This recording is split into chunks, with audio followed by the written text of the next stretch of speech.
Anunciação do Consolador. 35. Se vós me amais, guardai os meus mandamentos, e pedirei a meu Pai, e ele vos enviará um outro Consolador, a fim de que permaneça eternamente convosco. O Espírito de verdade, que este mundo não pode receber, porque não o vê, mas por vós o conhecereis, porque permanecerá convosco e estará em vós. Mas o Consolador, que é o Espírito Santo, que meu Pai enviará em meu nome, vos ensinará todas as coisas e vos fará lembrar de tudo o que vos disse. São João, capítulo 14, versículo 15, 16, 17 e 26. O Evangelho segundo o Espiritismo, capítulo 6. 36. Entretanto, eu vos digo a verdade, ser-vos-á útil que eu me vá, porque se eu não for, o Consolador não virá a vós. Mas eu me vou e vô-lo enviarei, e ele, quando vier, convencerá o mundo quanto ao pecado, quanto à justiça e quanto ao julgamento. Quanto ao pecado, porque não creram em mim, quanto à justiça, porque vou para o meu Pai, e não me vereis mais, quanto ao julgamento, porque o príncipe deste mundo já está julgado. Tenho ainda muitas coisas a vos dizer, mas não as podeis suportar presentemente.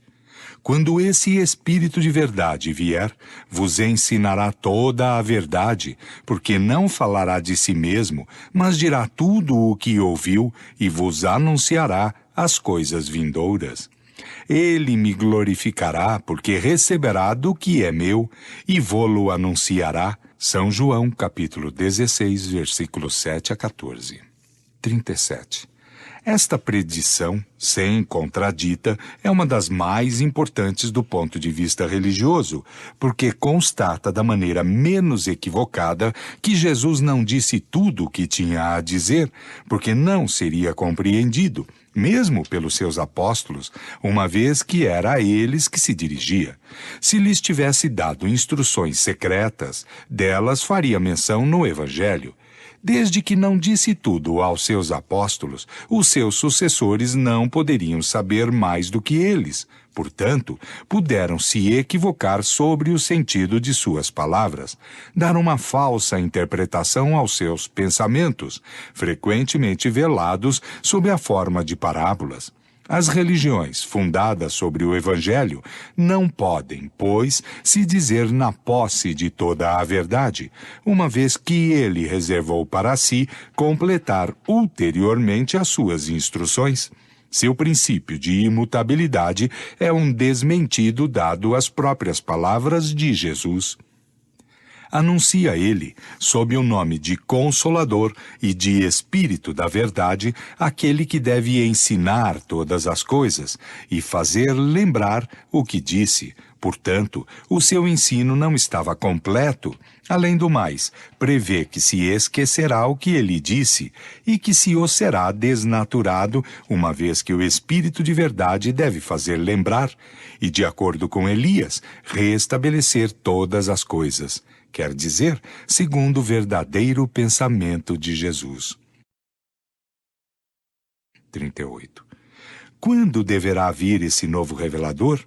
É muito evidente que se na época em que Jesus falava, os homens não estavam no estado de compreender as coisas que lhe restavam a dizer, não seriam alguns anos que poderiam adquirir as luzes necessárias. Para a inteligência de certas partes do Evangelho, com exceção dos preceitos de moral, eram necessários conhecimentos que só o progresso da ciência poderia dar, e que deveriam ser a obra do tempo e de várias gerações.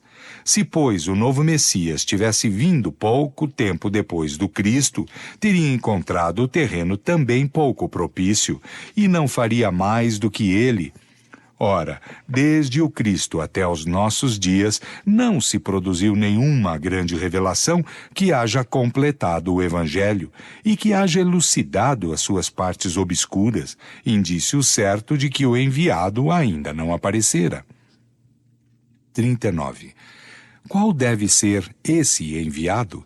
Jesus dizendo, eu pedirei a meu Pai e ele vos enviará um outro Consolador, indica claramente que não é ele mesmo. De outro modo teria dito, eu retornarei para completar o que vos ensinei. Depois acrescentou, a fim de que permaneça eternamente convosco e esteja em vós. E isso não poderia entender de uma individualidade encarnada que não pode permanecer eternamente conosco, e ainda menos estar em nós, mas se compreende muito bem de uma doutrina, a qual, com efeito, quando assimilada, pode estar eternamente conosco. O Consolador é, pois, no pensamento de Jesus, a personificação de uma doutrina soberanamente consoladora, cujo inspirador deve ser o Espírito de verdade. 40. O Espiritismo realiza como isso foi demonstrado, capítulo 1, número 30, todas as condições do Consolador prometido por Jesus. Não é uma doutrina individual, uma concepção humana. Ninguém pode dizer-se seu criador. É o produto do ensino coletivo dos espíritos, ao qual preside o Espírito de verdade. Ele não suprime nada do Evangelho, completa-o e elucida com a ajuda das novas leis que revela, unidas às da ciência. Faz compreender o que era ininteligível, admitir a possibilidade daquilo que a incredulidade olhava como inadmissível. Ele teve seus precursores e seus profetas que pressentiram a sua vinda. Pelo seu poder moralizador, prepara o reino do bem sobre a terra. A doutrina de Moisés, incompleta, permaneceu circunscrita ao povo judeu. A de Jesus, mais completa, difundiu-se sobre toda a terra pelo cristianismo, mas não converteu todo mundo, e o espiritismo, mais completo ainda, tendo raízes em todas as crenças, converterá a humanidade. Nota. Todas as doutrinas filosóficas e religiosas levam o nome da individualidade fundadora. Disse o mosaísmo, o cristianismo, o maometismo, o budismo, o cartesianismo, o fourierismo, o são-simonismo, etc. A palavra espiritismo, ao contrário, não lembra nenhuma personalidade. Encerra uma ideia geral que indica ao mesmo tempo o caráter e a fonte múltipla da doutrina. Fim de nota. 41. Jesus, dizendo aos seus apóstolos, um outro virá mais tarde que vos ensinará o que não posso vos dizer agora, proclamava, por isso mesmo, a necessidade da reencarnação. Como esses homens poderiam aproveitar um ensino mais completo que deveria ser dado ulteriormente? Como estariam mais aptos para compreendê-lo se não devessem reviver? Jesus teria dito uma inconsequência se os homens futuros devessem, segundo a doutrina vulgar, ser homens novos, almas saídas do nada no seu nascimento. Admiti, ao contrário, que os apóstolos e os homens de seu tempo viveram depois que reviverão ainda hoje. A promessa de Jesus se acha justificada. A sua inteligência, que deve ter se desenvolvido ao contato do progresso social, pode suportar agora o que não poderia suportar então. Sem a reencarnação, a promessa de Jesus teria sido ilusória. 42.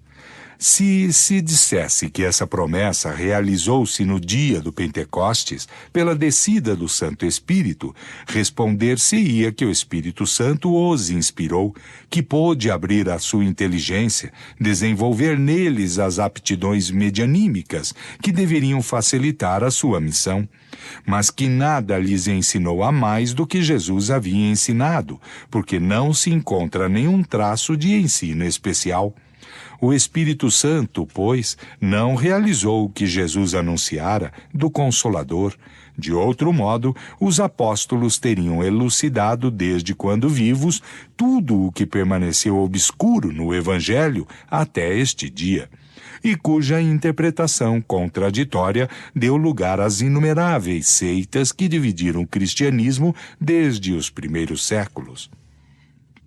segundo o advento do Cristo. 43. Disse então Jesus aos seus discípulos: Se alguém quer vir após mim, que renuncie a si mesmo, se carregue com sua cruz e que me siga. Porque aquele que quer salvar a vida, a perderá, e aquele que perder a sua vida por amor a mim, a reencontrará. E que serviria um homem ganhar todo o mundo e perder a sua alma?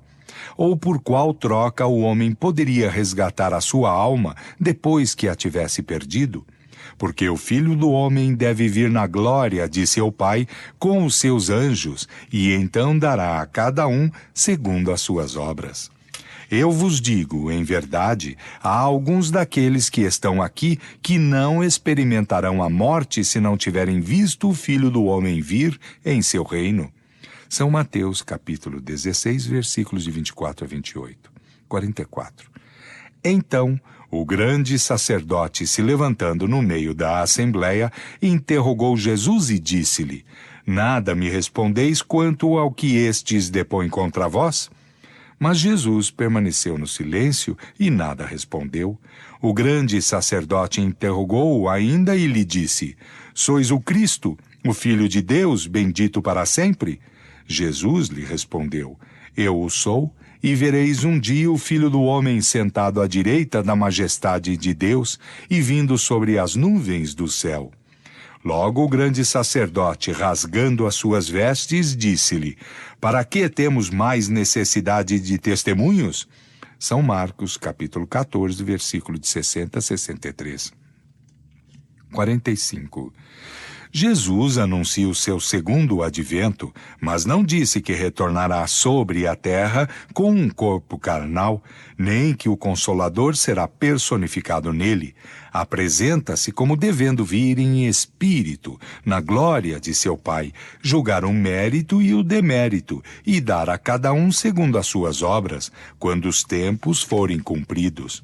Esta promessa verbal, há alguns daqueles que estão aqui que não experimentarão a morte, enquanto não virem o Filho do Homem vir em seu reino, parece uma contradição, uma vez que é certo que não veio durante a vida de nenhum daqueles que estavam presentes.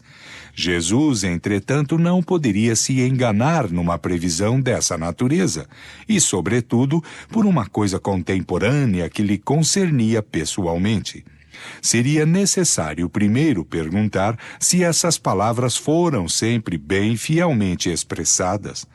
Pode-se disso duvidar, pensando-se que ele nada escreveu, que elas não foram reunidas senão depois de sua morte, e quando se vê o mesmo discurso quase sempre reproduzido em termos diferentes em cada evangelista, é uma prova evidente de que não são as expressões textuais de Jesus. Além disso, é provável que o sentido, algumas vezes, deve ter sido alterado, passando por traduções sucessivas. Por outro lado, é certo que se Jesus houvesse dito tudo o que poderia dizer, teria se exprimido sobre todas as coisas de maneira límpida e precisa, que não daria lugar a nenhum equívoco como o fez para os princípios de moral, ao passo que deve ter velado seu pensamento sobre os assuntos que não julgou oportuno aprofundar. Os apóstolos, persuadidos de que a geração presente deveria ser testemunha do que ele anunciava, devem ter interpretado o pensamento de Jesus segundo a sua ideia. Puderam, por conseguinte, redigi-la no sentido do presente de maneira mais absoluta que talvez não o fizessem ele mesmo. Qualquer que ela seja, o fato está aí, provando que as coisas não ocorreram assim como acreditaram. 46. Um ponto capital que Jesus não pôde desenvolver porque os homens de seu tempo não estavam suficientemente preparados para essa ordem de ideias e para suas consequências, mas do qual, entretanto, colocou o princípio como o fez para todas as coisas, é a grande e importante lei da reencarnação. Esta lei, estudada e colocada à luz dos nossos dias pelo Espiritismo, é a chave de muitas passagens do Evangelho que, sem ela, parecem um contrassenso. É nesta lei que se pode encontrar a explicação racional das palavras acima, admitindo-as como textuais. Uma vez que não pode aplicar à pessoa dos apóstolos, é evidente que elas se reportam ao reino futuro do Cristo, quer dizer, ao tempo em que a sua doutrina melhor compreendida será a lei universal. Em lhes dizendo que alguns daqueles que estão presentes verão o seu advento, isso não poderia se entender senão no sentido de que ele reviveria nessa época. Mas os judeus pensavam que iriam ver tudo o que Jesus anunciava e tomavam as suas alegorias pela letra. De resto, algumas de suas predições se cumpriram em seu tempo, tais como a ruína de Jerusalém, as infelicidades que disso foram a consequência e a dispersão dos judeus. Mas Jesus leva a sua visão mais longe e, falando do presente, faz constantemente alusão ao futuro.